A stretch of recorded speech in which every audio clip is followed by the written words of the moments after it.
इस वीडियो में हम लोग अनधिमान वक्रों की सहायता से सामान्य वस्तु, निम्न वस्तु और गिफिन वस्तु के व्यवहार के बारे में पढ़ेंगे, जानेंगे।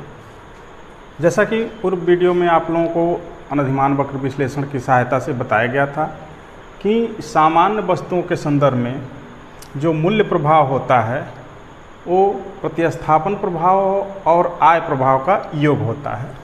इसमें मूल्य प्रभाव यानी कि कीमत घटने या बढ़ने से उपभोक्ता प्रारंभिक संतुलन से अंतिम संतुलन पर जब पहुंच जाता है तो उसे पूरे को मूल्य प्रभाव कहा जाता है। यहाँ E1 से लेकर E3 तक के गमन को मूल्य प्रभाव कहा जाएगा, लेकिन इसे दो भागों में बांटा जाएगा। एक होगा प्रतिस्थापन प्रभाव और दूसरा होगा आय प्रभाव। प्रतिस्थापन प्रभाव में उपभोक्ता जब कीमत घटती है तो यानी पहले से वो ज़्यादा मात्रा में वस्तुओं को खरीद पाता है। पहले वह केवल OL मात्रा में X की खरीद पाता था, अब वह कीमत घटने से OL1 मात्रा की यदि केवल X वस्तु खरीदे तो OL1 मात्रा खरीद पाएगा। लेकिन चूंकि उपभोक्ता दोनों वस्तुओं का उपभोग करेगा, हमारी मान्यता में भी यह निहित है कि उपभोक्ता दोनों वस्तुओं की कुछ न कुछ मात्रा का उपभोग अवश्य करेगा।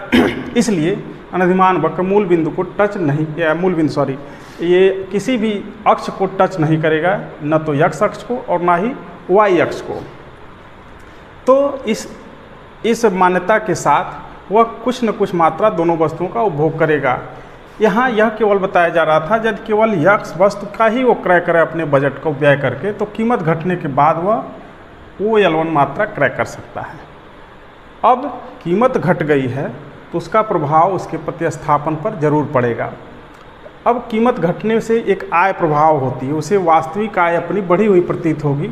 उस आय प्रभाव को यदि समाप्त किया जाए यानी उससे इतनी आय ले ली जाए कि वह पहले के अनधिमान वक्र पर पहुंच जाए तो उपभोक्ता जो E1 प्रारंभिक संतुलन था उस पर न रहकर E2 पर जाएगा। E2 पर इसको प्रतिस्थापन प्रभाव कहते हैं, यानी कीमत घटने का प्रतिस्थापन प्रभाव। लेकिन आय फिर से उसको वापस कर दी जाए तो वह E2 से E3 पर चला जाएगा।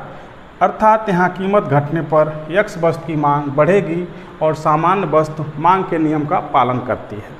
अर्थात कीमत घटने पर मांग बढ़ेगी और कीमत बढ़ने पर मांग घट जाएगी। अब निम्न वस्तु के संदर्भ में हम देखते हैं। निम्न वस्तु के संदर्भ में प्रतिस्थापन प्रभाव तो उसी तरीके से काम करता है, E1 से E2 तक जाएगा। लेकिन निम्न वस्तुओं के संदर्भ में उपभोक्ता की जब आय बढ़ती है तो हम मांग घटा देता है, तो जो आय प्रभाव है उसका इसके मांग के विपरीत असर डालेगा, लेकिन इतना प्रबल नहीं होगा कि वह कुल कीमत प्रभाव को समाप्त कर दे। यानी इतना प्रभाव उल्टा आकर वह समाप्त करेगा, लेकिन ये प्रभाव अभी बचा रहेगा। इसलिए निम्न वस्तुएं भी मांग के नियम का पालन करती हैं। मांग का नियम उसमें उतना प्रबल नहीं होता है, लेकिन फिर भी कीमत घटने पर इनकी मांग बढ़ती है। यानी इसका आय प्रभाव तो इसकी मांग घटा रहा है, लेकिन प्रतिस्थापन प्रभाव इतना प्रबल है कि मांग बढ़ा रहा है और ओवरऑल इसकी मांग बढ़ी हुई होगी। X1 X3 मात्रा उसकी मांग कीमत घटने पर बढ़ जाएगी। जबकि गिफिन वस्तुओं के संदर्भ में प्रतिस्थापन प्रभाव तो प्रबल है, लेकिन आय प्रभाव उससे भी प्रबल है, निगेटिव रूप से, नकारात्मक रूप से उससे भी प्रबल है। यहाँ प्रारंभिक संतुलन यह E1 है, यह दूसरा संतुलन E2 है और यह E3 है। आप देख पा रहे हैं कि E3 संतुलन प्रारंभिक मांग मात्रा से भी पीछे आ जा रहा है, यानी कि इसका जो आय प्रभाव है वह इन दोनों प्रतिस्थापन प्रभाव से कहीं प्रबल है और वह नकारात्मक है।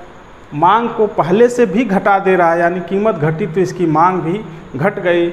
इस तरह गिफिन वस्तु मांग के नियम का पालन नहीं करती। मांग का नियम सामान्यतः यह कहता है कि अन्य बातें समान रहें तो कीमत घटने पर मांग बढ़ जाएगी और कीमत बढ़ने पर मांग घट जाएगी। जबकि गिफिन वस्तुओं के संदर्भ में आप यहाँ देख रहे हैं अनधिमान वक्र विश्लेषण में भी कि कीमत बढ़ने पर मांग बढ़ जाती है और कीमत घटने पर मांग घट जा रही है। तो ये वीडियो के पहला भाग है, इसमें हमने आपको तीनों वस्तुओं के बारे में बताया। अब हम वीडियो के अगले भाग में आपको आय प्रभाव प्रतिस्थापन प्रभाव का योग कीमत प्रभाव, आय प्रभाव, प्रतिस्थापन प्रभाव का योग होता है, यह स्टलस्की की विधि और हिक्स की विधि के तुलना करके बताएंगे। हाँ, वीडियो के इस भाग में आप देख रहे हैं 2 चित्र बना हुआ है। एक क्षतिपूरक परिवर्तन विधि है जिसको हिक्स ने दिया है, और दूसरा तुल्य मूल्य परिवर्तन विधि है जिसको स्टलस्की ने दिया है। हिक्स कहते हैं कि क्षतिपूरक परिवर्तन इतना किया जाए कि उपभोक्ता पहले वाले उपभोग स्तर को प्राप्त कर ले, यानी यदि उसके आय प्रभाव को समाप्त करने के लिए आय में इतनी आय वापस ली जाए कि वह पहले वाले उपभोग स्तर यानी IC1 को, पहले वाले संतुष्टि स्तर IC1 पर वह पहुंच जाए, तो यहाँ देखेंगे केवल प्रतिस्थापन प्रभाव बचता है और तब उपभोक्ता E1 से E2 पर संतुलन प्राप्त करता है। और जब उसे क्षतिपूरक परिवर्तन में ली गई आय जब वापस दे दी जाती है तो आय प्रभाव आता है और उपभोक्ता E2 से E3 पर चला जाता है। इनकी विधि और इनकी विधि में अंतर यह है कि हिक्स कहते हैं कि उस संतुष्टि स्तर पर पहुंच जाए, यानी उस अनधिमान वक्र पर पहुंच जाए, लेकिन स्टलस्की कहते हैं कि नहीं, उपभोक्ता में उतना मूल्य उसे अवश्य दिया जाए, आय प्रभाव समाप्त करने के बाद उतना मूल्य उसे अवश्य दिया जाए कि वह पहले वाले संयोग को भी क्रय कर सके, वह पहले वाले संयोग को क्रय कर सके। इसलिए उनकी जो रेखा है, बजट रेखा है, नई क्षतिपूरक परिवर्तन के बाद की बजट रेखा है, वह इस पहले वाले संतुलन बिंदु से होकर गुजरती है और यह पहले वाले अनधिमान वक्र को 2 जगह काट देती है। इसलिए एक बुद्धिमान उपभोक्ता इस वक्र पर न रहकर यानी E1 पर उपभोग न करके वह नए अनधिमान वक्र पर पहुंच जाता है, यानी IC2 पर पहुंच जाता है। तो और उसका नया संतुलन पहले वाला अनधिमान वक्र के E1 से हटकर एक ऊंचे अनधिमान वक्र E2 पर हो जाता है, और पुनः जब आय उसे वापस दी जाती है तो उसका संतुलन E2 से हटकर E3 पर हो जाता है। तो अंतर ये है कि हिक्स के प्रतिस्थापन प्रभाव में उपभोक्ता जहाँ उसी अनधिमान वक्र पर रह जाता है, प्रारंभिक अनधिमान वक्र, प्रारंभिक संतुष्टि स्तर पर रह जाता है। स्टलस्की के विधि में उपभोक्ता प्रतिस्थापन प्रभाव में भी एक ऊंचे अनधिमान वक्र पर पहुंच जाता है। यही इन दोनों विधियों में अंतर है, आप लोग इसे ध्यान से देख सकते हैं। इस वीडियो में इतना ही, बहुत बहुत धन्यवाद। उम्मीद है आपको वीडियो पसंद आई होगी।